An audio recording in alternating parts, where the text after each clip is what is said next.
أعوذ بالله من الشيطان الرجيم. بسم الله الرحمن الرحيم. ألف لام ميم. ذلك الكتاب لا ريب فيه هدى للمتقين الذين يؤمنون بالغيب ويقيمون الصلاة ومما رزقناهم ينفقون والذين يؤمنون بما أنزل إليك وما أنزل من قبلك وبالآخرة هم يوقنون أولئك على هدى من ربهم وأولئك هم المفلحون. إن الذين كفروا سواء عليهم أأنذرتهم أم لم تنذرهم لا يؤمنون. ختم الله على قلوبهم وعلى سمعهم وعلى أبصارهم غشاوة ولهم عذاب عظيم. ومن الناس من يقول آمنا بالله وباليوم الآخر وما هم بمؤمنين يخادعون الله والذين آمنوا وما يخدعون إلا أنفسهم وما يشعرون. في قلوبهم مرض فزادهم الله مرضا ولهم عذاب أليم بما كانوا يكذبون. وإذا قيل لهم لا تفسدوا في الأرض قالوا إنما نحن مصلحون ألا إنهم هم المفسدون ولكن لا يشعرون. وإذا قيل لهم آمنوا كما آمن الناس قالوا أنؤمن كما آمن السفهاء ألا إنهم هم السفهاء ولكن لا يعلمون. وإذا لقوا الذين آمنوا قالوا آمنا وإذا خلوا إلى شياطينهم قالوا إنا معكم إنما نحن مستهزئون. الله يستهزئ بهم ويمدهم في طغيانهم يعمهون. أولئك الذين اشتروا الضلالة بالهدى فما ربحت تجارتهم وما كانوا مهتدين. مثلهم كمثل الذي استوقد نارا فلما أضاءت ما حوله ذهب الله بنورهم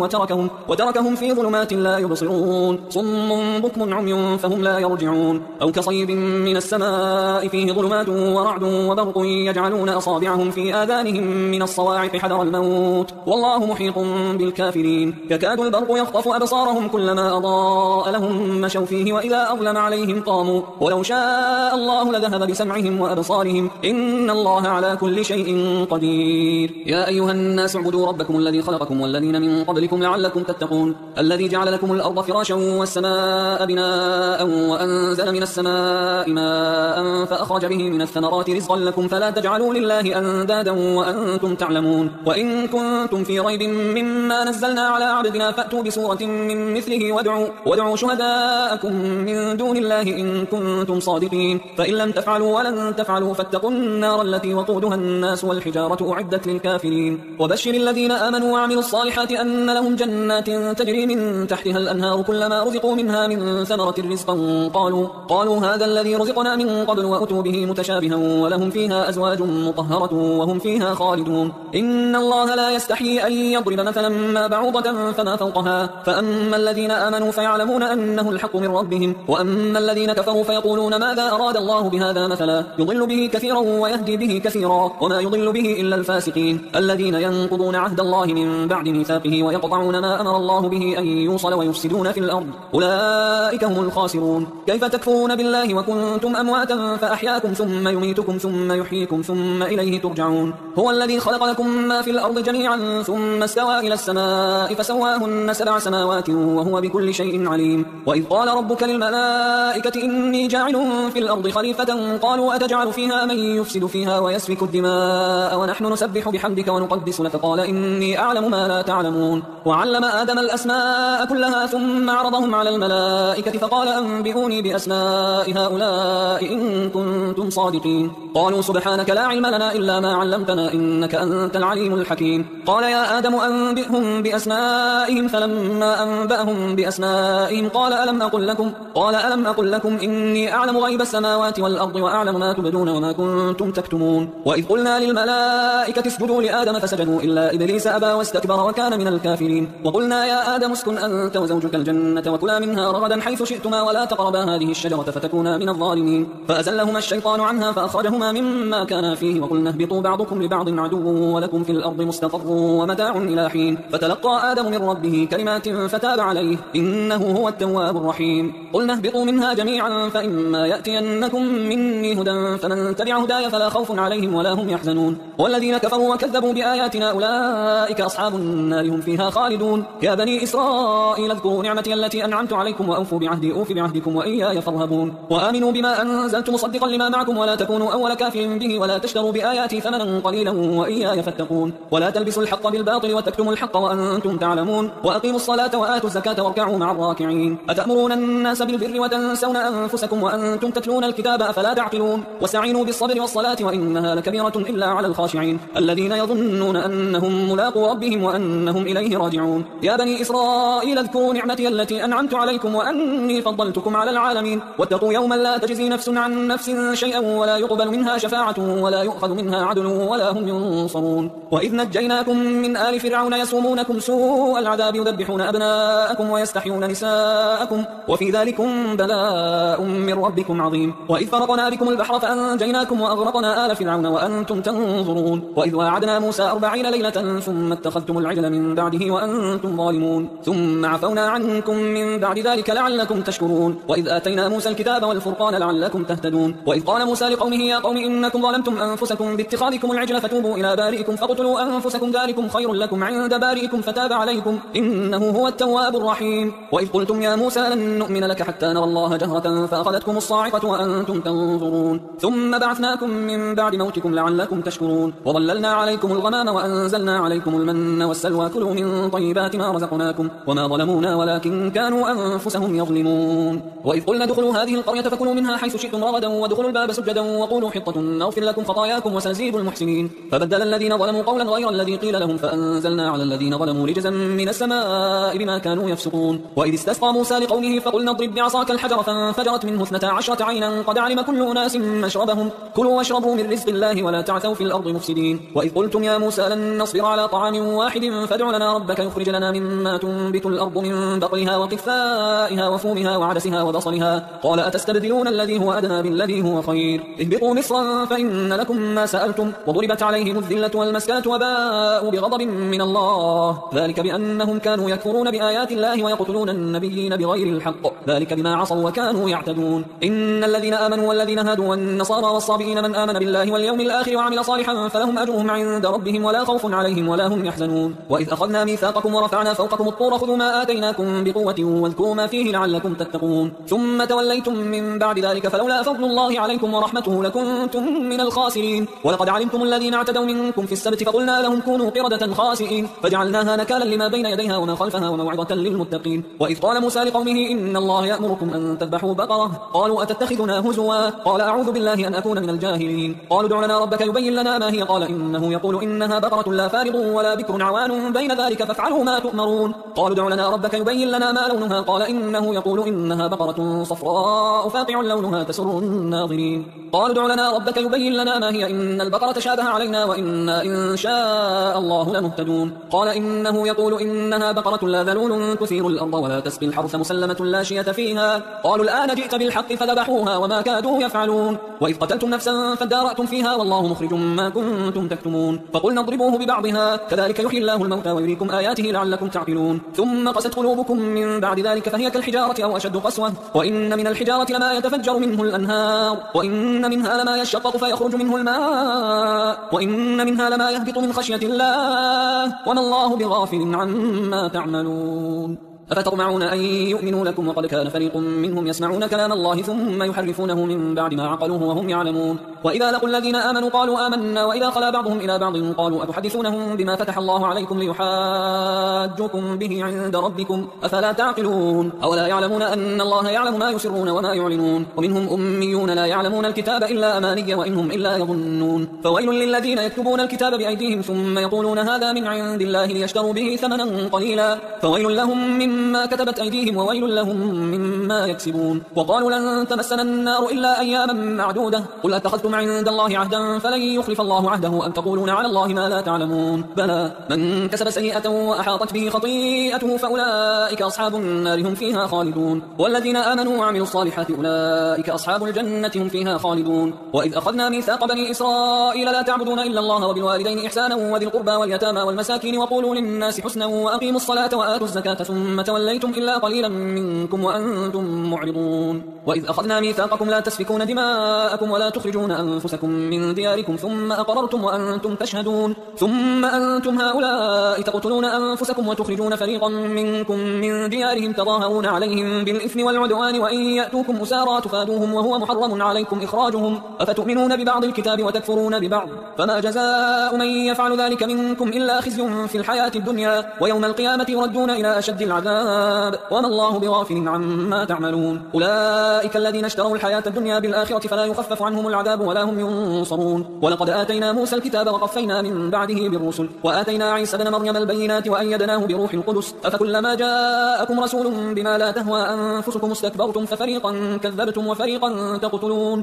وقالوا قلوبنا غلف بل لعنهم الله بكفرهم فقليلا ما يؤمنون ولما جاءهم كتاب من عند الله مصدق لما معهم وكانوا من قبل يستفتحون على الذين كفروا فلما جاءهم ما عرفوا كفروا به فلعنة الله على الكافرين بئس ما اشتروا به أنفسهم أن يكفروا بما أنزل الله بغيا أن ينزل الله من فضله على من يشاء من عباده فباءوا بغضب على غضب وللكافرين عذاب مهين وإذا قيل لهم آمنوا بما أنزل الله قالوا نؤمن بما أنزل علينا ويكفرون بما وراءه وهو الحق مصدقا لما معهم قل فلم تقتلون أنبياء الله من قبل إن كنتم مؤمنين ولقد جاءكم موسى بالبينات ثم اتخذتم العجل من بعده وأنتم ظالمون وإذ أخذنا ميثاقكم ورفعنا فوقكم الطور خذوا ما آتيناكم بقوة واسمعوا قالوا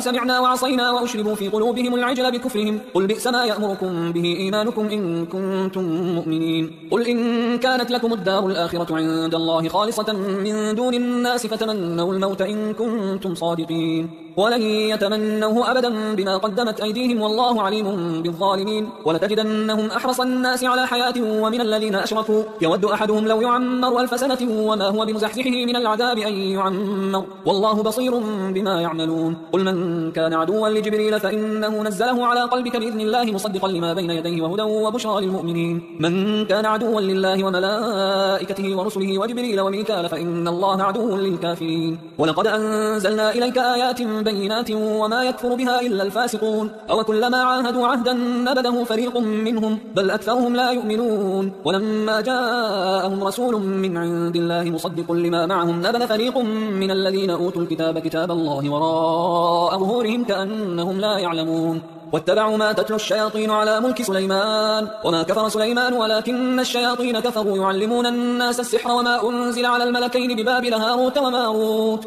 وما يعلمان من أحد حتى يقولا إنما نحن فتنة فلا تكفر فيتعلمون منهما ما يفرقون به بين المرء وزوجه وما هم بضارين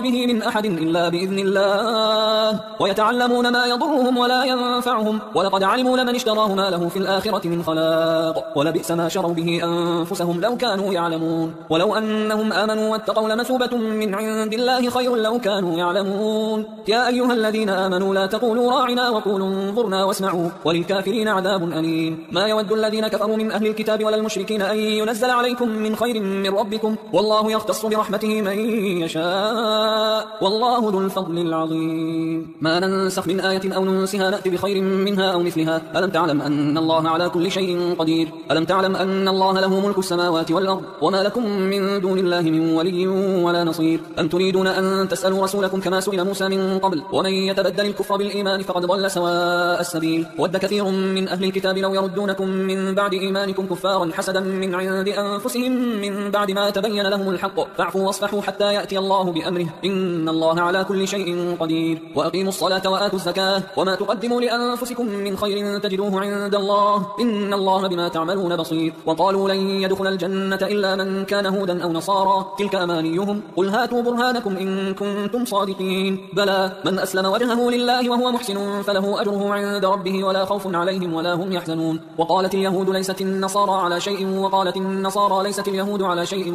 وهم يتلون الكتاب كذلك قال الذين لا يعلمون مثل قولهم فالله يحكم بينهم يوم القيامة فيما كانوا فيه يختلفون ومن أظلم ممن منع مساجد الله أن يذكر فيها اسمه وسعى في خرابها أولئك ما كان لهم أن يدخلوها إلا خائفين لهم في الدنيا خزي ولهم في الآخرة عذاب عظيم ولله المشرق والمغرب فأينما تولوا فثم وجه الله إن الله واسع عليم وقالوا اتخذ الله ولدا سبحانه بل له ما في السماوات والأرض كل له قانتون بديع السماوات والأرض وإذا قضى أمرا فإنما يقول له كن فيكون وقال الذين لا يعلمون لولا يكلمنا الله أو تأتينا آية كذلك قال الذين من قبلهم مثل قولهم تشابهت قلوبهم قد بينا الآيات لقوم يوقنون إنا أرسلناك بالحق بشيرا ونذيرا ولا تسأل عن أصحاب الجحيم ولن ترضى عنك اليهود ولا النصارى حتى تتبع ملتهم قل إن هدى الله هو الهدى ولئن اتبعت أهواءهم بعد الذي جاءك من العلم ما لك من الله من ولي ولا نصير الذين آتيناهم الكتاب يتلونه حق تلاوته أولئك يؤمنون به ومن يكفر به فأولئك هم الخاسرون يا بني إسرائيل اذكروا نعمتي التي أنعمت عليكم وأني فضلتكم على العالمين واتقوا يوما لا تجزي نفس عن نفس شيئا ولا يقبل منها عدل ولا تنفعها شفاعة ولا هم ينصرون وإذ ابتلى إبراهيم ربه بكلمات فأتمهن قال إني جاعلك للناس إماما قال ومن ذريتي قال لا ينال عهد الظالمين وإذ جعلنا البيت مثابة للناس وأمنا واتخذوا من مقام إبراهيم مصلى وعهدنا إلى إبراهيم وإسماعيل أن طهرا بيتي للطائفين والعاكفين والركع السجود وإذ قال إبراهيم رب اجعل هذا بلدا آمنا وارزق أهله من الثمرات من آمن منهم بالله واليوم الآخر قال ومن كفر فأمتعه قليلا ثم أضطره إلى عذاب النار وبئس المصير وإذ يرفع إبراهيم القواعد من البيت وإسماعيل ربنا تقبل منا إنك أنت السميع العليم ربنا وجعلنا مسلمين لك ومن ذريتنا أمة مسلمة لك وأرنا مناسكنا وتب علينا إنك أنت التواب الرحيم ربنا وبعث فيهم رسولا منهم يتلو عليهم آياتك ويعلمهم الكتاب والحكمة ويزكيهم إنك أنت العزيز الحكيم ومن يرغب عن ملة إبراهيم إلا من سفه نفسه ولقد اصطفيناه في الدنيا وإنه في الآخرة لمن الصالحين إذ قال له ربه أسلم قال أسلمت لرب العالمين ووصى بها إبراهيم بنيه ويعقوب يا بني إن الله اصطفى لكم الدين فلا تموتن إلا وأنتم مسلمون أم كنتم شهداء إذ حضر يعقوب الموت إذ قال لبنيه ما تعبدون من بعدي قالوا نعبد إلهك وإله آبائك إبراهيم وإسماعيل وإسحاق إلها واحدا ونحن له مسلمون تلك أمة قد خلت لها ما كسبت ولكم ما كسبتم ولا تسألون عما كانوا يعملون وقالوا كونوا هودا أو نصارى تهتدوا قل بل ملة إبراهيم حنيفا وما كان من المشركين قولوا آمنا بالله وما أنزل إلينا وما أنزل إلى إبراهيم وإسماعيل وإسحاق ويعقوب والأسباط وما أوتي موسى وعيسى وما أوتي النبيون من ربهم لا نفرق بين أحد منهم ونحن له مسلمون فإن آمنوا بمثل ما آمنتم به فقد اهتدوا وإن تولوا فإنما هم في شقاق فسيكفيكهم الله وهو السميع العليم صبغة الله ومن أحسن من الله صبغة ونحن له عابدون قل أتحاجوننا في الله وهو ربنا وربكم ولنا أعمالنا ولكم أعمالكم ونحن له مخلصون أم تقولون إن إبراهيم وإسماعيل وإسحاق ويعقوب والأسباط كانوا هودا أو نصارى قل أأنتم أعلم أم الله ومن أظلم ممن كتم شهادة عنده من الله وما الله بغافل عما تعملون تلك أمة قد خلت لها ما كسبت ولكم ما كسبتم ولا تسألون عما كانوا يعملون سيقول السفهاء من الناس ما ولاهم عن قبلتهم التي كانوا عليها قل لله المشرق والمغرب يهدي من يشاء إلى صراط مستقيم وكذلك جعلناكم أمة وسطا لتكونوا شهداء على الناس ويكون الرسول عليكم شهيدا وما جعلنا القبلة التي كنت عليها إلا لنعلم من يتبع الرسول ممن ينقلب على عقبيه وإن كانت لكبيرة إلا على الذين هدى الله وما كان الله ليضيع إيمانكم إن الله بالناس لرؤوف رحيم قد نرى تقلب وجهك في السماء فلنولينك قبلة ترضاها فول وجهك شطر المسجد الحرام وحيث ما كنتم فولوا وجوهكم شطره وإن الذين أوتوا الكتاب ليعلمون أنه الحق من ربهم وما الله بغافل عما يعملون ولئن أتيت الذين أوتوا الكتاب بكل آية ما تبعوا قبلتك وما أنت بتابع قبلتهم وما بعضهم بتابع قبلة بعض، ولئن اتبعت أهواءهم من بعد ما جاءك من العلم إنك إذا لمن الظالمين. الذين آتيناهم الكتاب يعرفونه كما يعرفون أبناءهم وإن فريقا منهم ليكتمون الحق وهم يعلمون. الحق من ربك فلا تكونن من الممترين. ولكل وجهة هو موليها فاستبقوا الخيرات أينما تكونوا يأتي بكم الله جميعا إن الله على كل شيء قدير. ومن حيث خرجت فول وجهك شطر المسجد الحرام وإنه للحق من ربك وما الله بغافل عما تعملون. ومن حيث خرجت فول وجهك شطر المسجد الحرام وحيث ما كنتم فولوا وجوهكم شطره لئلا يكون للناس عليكم حجة إلا الذين ظلموا منهم فلا تخشوهم واخشوني ولأتم نعمتي عليكم ولعلكم تهتدون. كما أرسلنا فيكم رسولا منكم يتلو عليكم آياتنا ويزكيكم ويعلمكم الكتاب والحكمة ويعلمكم ما لم تكونوا تعلمون. فاذكروني أذكركم واشكروا لي ولا تكفرون. يا أيها الذين آمنوا استعينوا بالصبر والصلاة إن الله مع الصابرين. ولا تقولوا لمن يقتل في سبيل الله أموات بل أحياء ولكن لا تشعرون. ولنبلونكم بشيء من الخوف والجوع ونقص من الأموال والأنفس والثمرات وبشر الصابرين الذين إذا أصابتهم مصيبة قالوا إنا لله وإنا إليه راجعون. أولئك عليهم صلوات من ربهم ورحمة وأولئك هم المهتدون. إن الصفا والمروة من شعائر الله فمن حج البيت أو اعتمر فلا جناح عليه أن يطوف بهما ومن تطوع خيرا فإن الله شاكر عليم. إن الذين يكتمون ما أنزلنا من البينات والهدى من بعد ما بيناه للناس في الكتاب أولئك يلعنهم الله ويلعنهم اللاعنون إلا الذين تابوا وأصلحوا وبينوا فأولئك أتوب عليهم وأنا التواب الرحيم. إن الذين كفروا وماتوا وهم كفار أولئك عليهم لعنة الله والملائكة والناس أجمعين خالدين فيها لا يخفف عنهم العذاب ولا هم ينظرون. وإلهكم إله واحد لا إله إلا هو الرحمن الرحيم. إن في خلق السماوات والأرض واختلاف الليل والنهار والفلك التي تجري في البحر بما ينفع الناس وما أنزل الله من السماء من ماء فأحيا به الأرض بعد موتها وبث فيها من كل دابة وتصريف الرياح والسحاب المسخر بين السماء والأرض لآيات لقوم يعقلون. ومن الناس من يتخذ من دون الله أندادا يحبونهم كحب الله والذين آمنوا أشد حبا لله ولو يرى الذين ظلموا إذ يرون العذاب أن القوة لله جميعا وأن الله شديد العذاب. إذ تبرأ الذين اتبعوا من الذين اتبعوا ورأوا العذاب وتقطعت بهم الأسباب. وقال الذين اتبعوا لو أن لنا كرة فنتبرأ منهم كما تبرأوا منا كذلك يريهم الله أعمالهم حسرات عليهم وما هم بخارجين من النار. يا أيها الناس كلوا مما في الأرض حلالا طيبا ولا تتبعوا خطوات الشيطان إنه لكم عدو مبين. إنما يأمركم بالسوء والفحشاء وأن تقولوا على الله ما لا تعلمون. وإذا قيل لهم اتبعوا ما أنزل الله قالوا بل نتبع ما ألفينا عليه آباءنا أولو كان آباؤهم لا يعقلون شيئا ولا يهتدون. ومثل الذين كفروا كمثل الذي ينعق بما لا يسمع إلا دعاء ونداء صم بكم عمي فهم لا يعقلون. يا أيها الذين آمنوا كلوا من طيبات ما رزقناكم واشكروا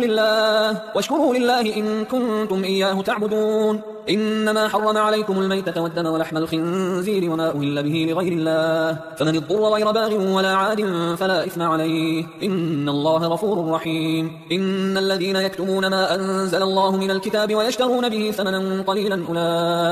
أولئك ما يأكلون في بطونهم إلا النار ولا يكلمهم الله يوم القيامة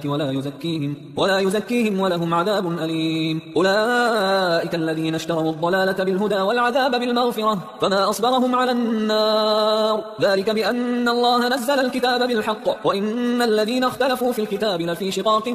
بعيد. ليس البر أن تولوا وجوهكم قبل المشرق والمغرب ولكن البر من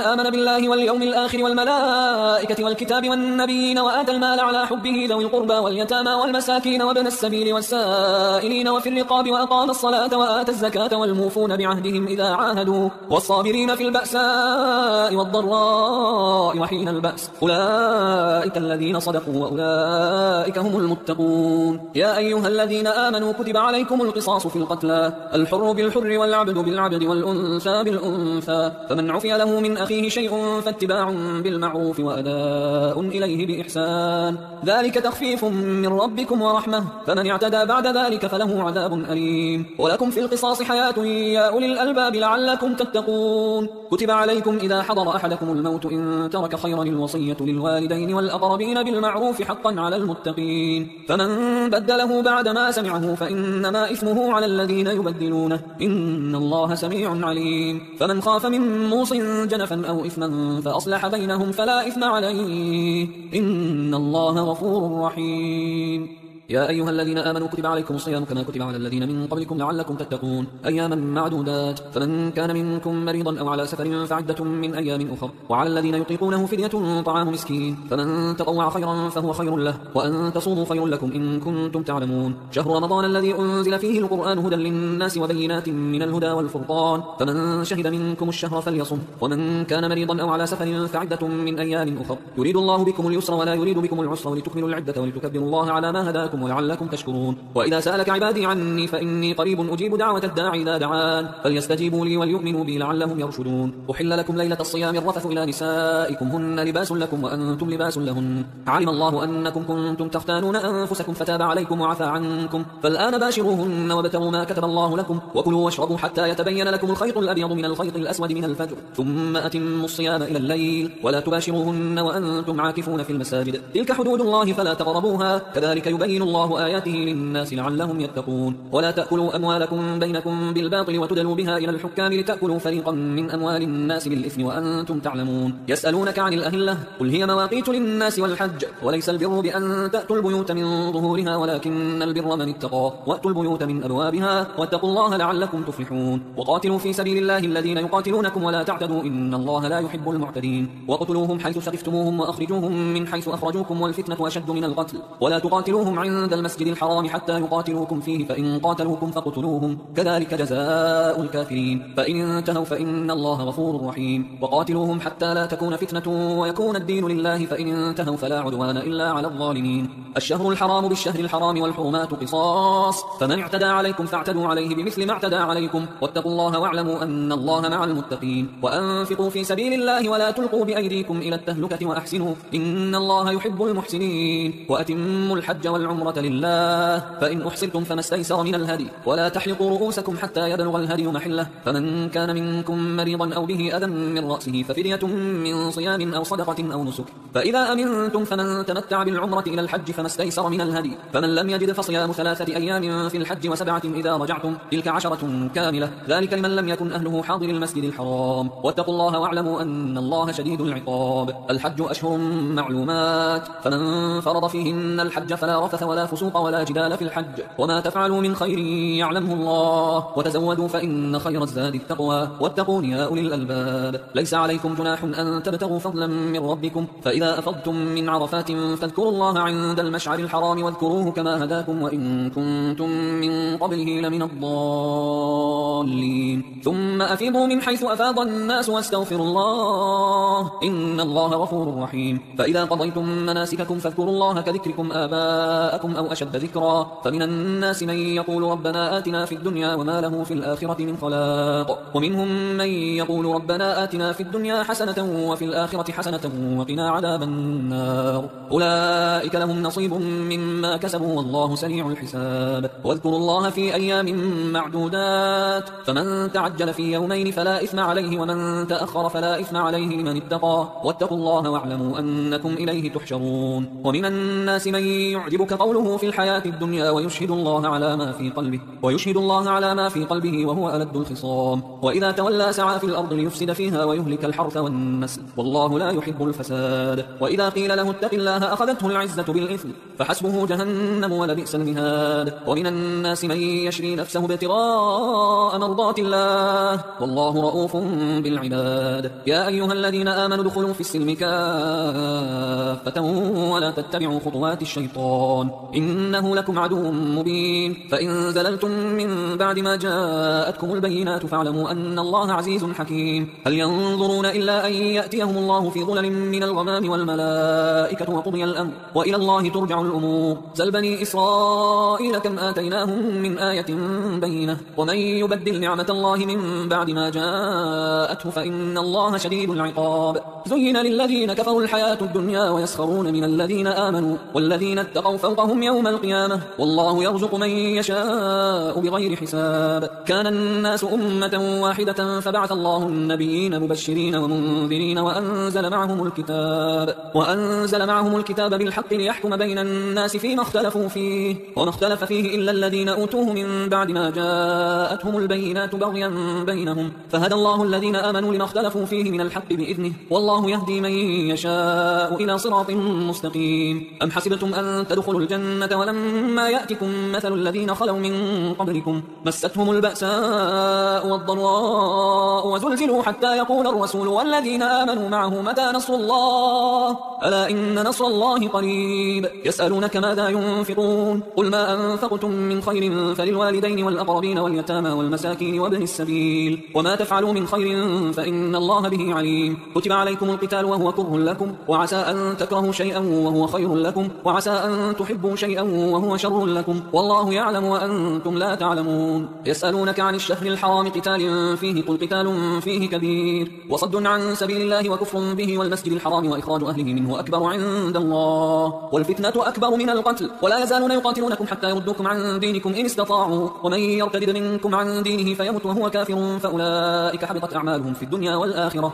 وأولئك أصحاب النار هم فيها خالدون. إن الذين آمنوا والذين هاجروا وجاهدوا في سبيل الله أولئك يرجون رحمة الله والله غفور رحيم. يسألونك عن الخمر والميسر قل فيهما إثم كبير ومنافع للناس وإثمهما أكبر من نفعهما ويسألونك ماذا ينفقون قل العفو كذلك يبين الله لكم الآيات لعلكم تتفكرون في الدنيا والآخرة. ويسألونك عن اليتامى قل إصلاح لهم خير وإن تخالطوهم فإخوانكم والله يعلم المفسد من المصلح ولو شاء الله لأعنتكم إن الله عزيز حكيم. ولا تنكحوا المشركات حتى يؤمن ولأمة مؤمنة خير من مشركة ولو أعجبتهم ولا تنكحوا المشركين حتى يؤمنوا ولعبد مؤمن خير من مشرك ولو أعجبكم أولئك يدعون إلى النار والله يدعو إلى الجنة والمغفرة بإذنه ويبين آياته للناس لعلهم يتذكرون. ويسألونك عن المحيض قل هو أذى فاعتزلوا النساء في المحيض ولا تقربوهن حتى يطهرن فإذا تطهرن فأتوهن من حيث أمركم الله إن الله يحب التوابين ويحب المتطهرين.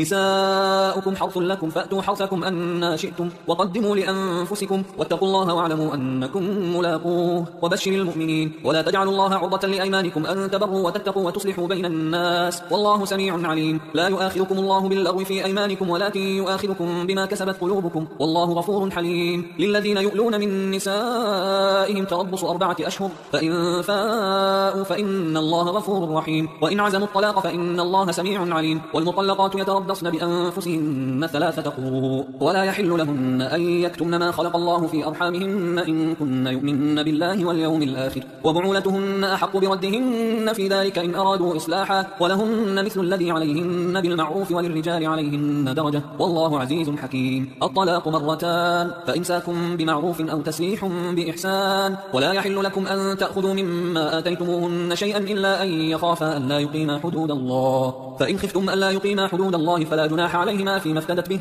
تلك حدود الله فلا تعتدوها ومن يتعد حدود الله فأولئك هم الظالمون. فإن طلقها فلا تحل له من بعد حتى تنكح زوجا غيره فإن طلقها فلا جناح عليهما أن يتراجعا إن ظنا أن يقيما حدود الله وتلك حدود الله يبينها لقوم يعلمون. وإذا طلقتم النساء فبلغن أجلهن فأمسكوهن بمعروف أو سرحوهن بمعروف ولا تمسكوهن ضرارا لتعتدوا ومن يفعل ذلك فقد ظلم نفسه. ولا تتخذوا آيات الله هزوا واذكروا نعمة الله عليكم وما أنزل عليكم من الكتاب والحكمة يعظكم به واتقوا الله واعلموا أن الله بكل شيء عليم. وإذا طلقتم النساء فبلغن أجلهن فلا تعضلوهن أن ينكحن أزواجهن إذا تراضوا بينهم بالمعروف ذلك يوعظ به من كان منكم يؤمن بالله واليوم الآخر ذلكم أزكى لكم وأطهر والله يعلم وأنتم لا تعلمون. والوالدات يرضعن أولادهن حولين كاملين لمن أراد أن يتم الرضاعة وعلى المولود له رزقهن وكسوتهن بالمعروف لا تكلف تكلف نفس إلا وسعها لا تضار والدة بولدها ولا مولود له بولده وعلى الوارث مثل ذلك فإن أرادا فصالا عن تراض منهما وتشاور فلا جناح عليهما وإن أردتم أن تسترضعوا أولادكم فلا جناح عليكم إذا سلمتم ما آتيتم بالمعروف واتقوا الله واعلموا أن الله بما تعملون بصير والذين يتوفون منكم ويذرون أزواجا يتربصن بأنفسهن 4 أشهر و10 فإذا بلغن أجلهن فلا جناح عليكم فيما فعلن في أنفسهن بالمعروف والله بما تعملون خبير ولا جناح عليكم فيما عرضتم به من خطبة النساء أو أكننتم في أنفسكم علم الله أنكم ستذكرونهن ولكن لا تواعدوهن سرا إلا أن تقولوا قولا معروفا ولا تعزموا عقدة النكاح حتى يبلغ الكتاب أجله واعلموا أن الله يعلم ما في أنفسكم فاحذروه واعلموا أن الله غفور حليم لا جناح عليكم إن طلقتم النساء ما لم تمسوهن أو تفرضوا لهن فريضة ومتعوهن على الموسع قدره وعلى المقتر قدره متاعا بالمعروف حقا على المحسنين وإن طلقتموهن من قبل أن تمسوهن وقد فرضتم لهن فريضة فنصف ما فرضتم إلا أن يعفون أو يعفو الذي بيده عقدة النكاح وأن تعفوا أقرب للتقوى ولا تنسوا الفضل بينكم إن الله بما تعملون بصير حافظوا على الصلوات والصلاة الوسطى وقوموا لله قانتين فإن خفتم فرجالا أو ركبانا فإذا أمنتم فاذكروا الله كما علمكم ما لم تكونوا تعلمون والذين يتوفون منكم ويذرون أزواجا وصية لأزواجهم متاعا إلى الحول غير إخراج فإن خرجن فلا جناح عليكم فيما فعلن في أنفسهن من معروف والله عزيز حكيم وللمطلقات متاع بالمعروف حقا على المتقين كذلك يبين الله لكم آياته لعلكم تعقلون ألم تر إلى الذين خرجوا من ديارهم وهم ألوف حذر الموت فقال لهم الله موتوا ثم أحياهم إن الله لذو فضل على الناس ولكن أكثر الناس لا يشكرون وقاتلوا في سبيل الله واعلموا أن الله سميع عليم من ذا الذي يقرض الله قرضا حسنا فيضاعفه له أضعافا كثيرة والله يقبض ويبسط وإليه ترجعون ألم تر إلى الملأ من بني إسرائيل من بعد موسى إذ قالوا لنبي له مبعث لنا ملكا نقاتل في سبيل الله قال هل عسيتم إن كتب عليكم القتال ألا تقاتلوا قالوا وما لنا ألا نقاتل في سبيل الله وقد أخرجنا من ديارنا وأبنائنا فلما كتب عليهم القتال تولوا إلا قليلا منهم والله عليم بالظالمين وقال لهم نبيهم إن الله قد بعث لكم طالوت ملكا قالوا أنا يكون له الملك علينا ونحن أحق بالملك منه ولم يؤت سعة من المال قال إن الله اصطفاه عليكم وزاده بسطة في العلم والجسم والله يؤتي ملكه من يشاء والله واسع عليم وقال لهم نبيهم إن آية ملكه أن يأتيكم التابوت فيه سكينة من ربكم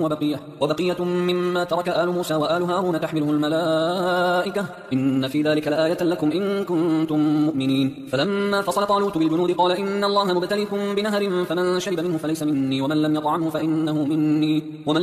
فإنه مني إلا من اغترف غرفة بيده فشربوا منه إلا قليلا منهم فلما جاوزه هو والذين آمنوا معه قالوا لا طاقة لنا اليوم بجالوت وجنوده قال الذين يظنون أنهم ملاقوا الله كم من فئة قليلة غلبت فئة كثيرة بإذن الله والله مع الصابرين ولما برزوا لجالوت وجنوده قالوا ربنا أفرغ علينا صبرا وثبت أقدامنا وانصرنا على القوم الكافرين فهزموهم بإذن الله وقتل داود جالوت وآتاه الله الملك والحكمة وعلمه مما يشاء ولولا دفع الله الناس بعضهم ببعض لفسدت الأرض ولكن الله ذو فضل على العالمين تلك آيات الله نتلوها عليك بالحق وإنك لمن المرسلين تلك الرسل فضلنا بعضهم على بعض منهم من كلم الله ورفع بعضهم درجات وآتينا عيسى ابن مريم البينات وأيدناه بروح القدس ولو شاء الله ما اقتتل الذين من بعدهم من بعد ما جاءتهم البينات ولكن اختلفوا فمنهم من آمن ومنهم من كفر ولو شاء الله ما اقتتلوا ولكن الله يفعل ما يريد يا أيها الذين آمنوا أنفقوا مما رزقناكم من قبل أن يأتي يوم لا بيع فيه ولا خلة ولا شفاعة والكافرون هم الظالمون الله لا إله إلا هو الحي القيوم لا تأخذه سنة ولا نوم له ما في السماوات وما في الأرض من ذا الذي يشفع عنده إلا بإذنه يعلم ما بين أيديهم وما خلفهم ولا يحيطون بشيء من علمه إلا بما شاء وسع كرسيه السماوات والأرض ولا يؤوده حفظهما وهو العلي العظيم لا إكراه في الدين قد تبين الرشد من الغي فمن يكفر بالطاغوت ويؤمن بالله فقد استمسك بالعروة الوثقى لا انفصام لها والله سميع عليم الله ولي الذين آمنوا يخرجهم من الظلمات إلى النور والذين كفروا أولياؤهم الطاغوت يخرجونهم من النور إلى الظلمات أولئك أصحاب النار هم فيها خالدون ألم تر إلى الذي حاج إبراهيم في ربه أن آتاه الله الملك إذ قال إبراهيم ربي الذي يحيي ويميت قال أنا أحيي وأميت قال إبراهيم فإن الله يأتي بالشمس من المشرق فأت بها من المغرب فبهت الذي كفر والله لا يهدي القوم الظالمين أو كالذي مر على قرية وهي خاوية على عروشها قال أنا يحيي هذه الله بعد موتها فأماته الله 100 عام ثم بعثه قال كم لبثت قال لبثت يوما أو بعض يوم قال بل لبثت 100 عام فانظر إلى طعامك وشرابك لم يتسنه وانظر إلى حمارك ولنجعلك آية للناس وانظر إلى العظام كيف ننشفها ثم فاكسوها لحما، فلما تبين له قال أعلم أن الله على كل شيء قدير. وإذ قال إبراهيم رب أرني كيف تحيي الموتى قال أولم تؤمن قال بلى ولكن ليطمئن قلبي قال فخذ 4 من الطير فصرهن إليك ثم اجعل على كل جبل منهن جزءا ثم ادعهن يأتينك سعيا واعلم أن الله عزيز حكيم. مثل الذين ينفقون أموالهم في سبيل الله كمثل حبة أنبتت 7 سنابل في كل سنبلة 100 حبة والله يضاعف لمن يشاء والله واسع عليم. الذين ينفقون أموالهم في سبيل الله ثم لا يتبعون ما أنفقوا منا ولا أذى لهم أجرهم عند ربهم ولا خوف عليهم ولا هم يحزنون. قول معروف ومغفرة خير من صدقة يتبعها أذى والله غني حليم. يا أيها الذين آمنوا لا تبطلوا صدقاتكم بالمن والأذى كالذي ينفق ماله رئاء الناس ولا يؤمن بالله واليوم الآخر فمثله كمثل صفوان عليه تراب فأصابه وابل فتركه صلدا لا يقدرون على شيء مما كسبوا والله لا يهدي القوم الكافرين. ومثل الذين ينفقون أموالهم ابتغاء مرضات الله وتثبيتا من أنفسهم كمثل جنة بربوة أصابها وابل فآتت أكلها ضعفين فإن لم يصبها وابل فطل والله بما تعملون بصير. أيود أحدكم أن تكون له جنة من نخيل وأعناب تجري من تحتها الأنهار له فيها من كل الثمرات وأصابه الكبر وله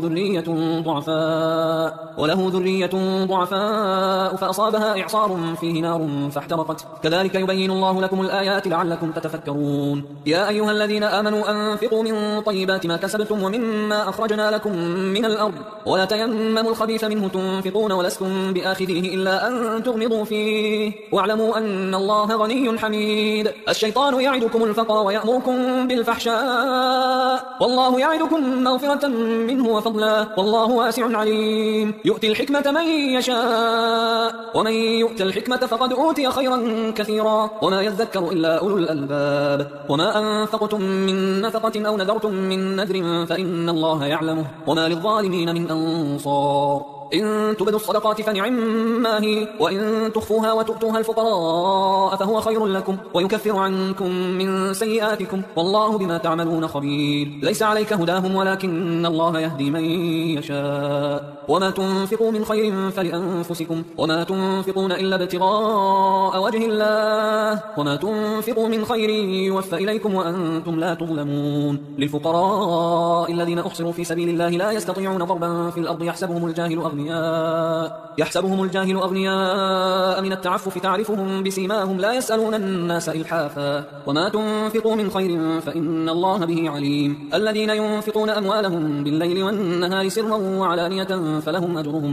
أجرهم عند ربهم ولا خوف عليهم ولا هم يحزنون. الذين يأكلون الربا لا يقومون إلا كما يقوم الذي يتخبطه الشيطان من المس ذلك بأنهم قالوا إنما البيع مثل الربا وأحل الله البيع وحرم الربا فمن جاءه موعظة من ربه فانتهى فله ما سلف وأمره إلى الله ومن عاد فأولئك أصحاب النار هم فيها خالدون. يمحق الله الربا ويربي الصدقات والله لا يحب كل كفار أثيم. إن الذين آمنوا وعملوا الصالحات وأقاموا الصلاة وآتوا الزكاة لهم أجرهم عند ربهم ولا خوف عليهم ولا هم يحزنون. يا أيها الذين آمنوا اتقوا الله وذروا ما بقي من الربا إن كنتم مؤمنين فإن لم تفعلوا فأذنوا بحرب من الله ورسوله وإن تبتم فلكم رؤوس أموالكم لا تظلمون ولا تظلمون. وإن كان ذو عسرة فنظرة إلى ميسرة وأن تصدقوا خير لكم إن كنتم تعلمون. واتقوا يوما ترجعون فيه إلى الله ثم توفى كل نفس ما كسبت وهم لا يظلمون. يا أيها الذين آمنوا إذا تداينتم بدين إلى أجل مسمى فاكتبوه وليكتب بينكم كاتب بالعدل ولا يأبى كاتب أن يكتب كما علمه الله فليكتب وليملل الذي عليه الحق وليتق الله ربه ولا يبخس منه شيئا فإن كان الذي عليه الحق سفيها أو ضعيفا أو لا يستطيع أن يمله فليملل وليه بالعدل واستشهدوا شهيدين من رجالكم فإن لم يكونا رجلين فرجل وامرأتان ممن ترضون من الشهداء أن تضل إحداهما فتذكر إحداهما الأخرى ولا يأبى الشهداء إذا ما دعوا ولا تسأموا أن تكتبوه صغيرا أو كبيرا إلى أجله ذلكم أقسط عند الله وأقوم للشهادة وأدنى أن لا ترتابوا إلا أن تكون تجارة حاضرة تديرونها بينكم فليس عليكم جناح ألا تكتبوها وأشهدوا إذا تبايعتم ولا يضار كاتب ولا شهيد وإن تفعلوا فإنه فسوق يلطفكم بكم واتقوا الله ويعلمكم الله والله بكل شيء عليم. وإن كنتم على سفر ولم تجدوا كاتبا فرهان مقبوضة، فإن أمن بعضكم بعضا فليؤدي الذي اؤتمن أمانته وليتق الله ربه ولا تكتموا الشهادة ومن يكتمها فإنه آثم قلبه والله بما تعملون عليم. لله ما في السماوات وما في الأرض، وإن تبدوا ما في أنفسكم أو تخفوه يحاسبكم به الله فيغفر لمن يشاء ويعذب من يشاء والله على كل شيء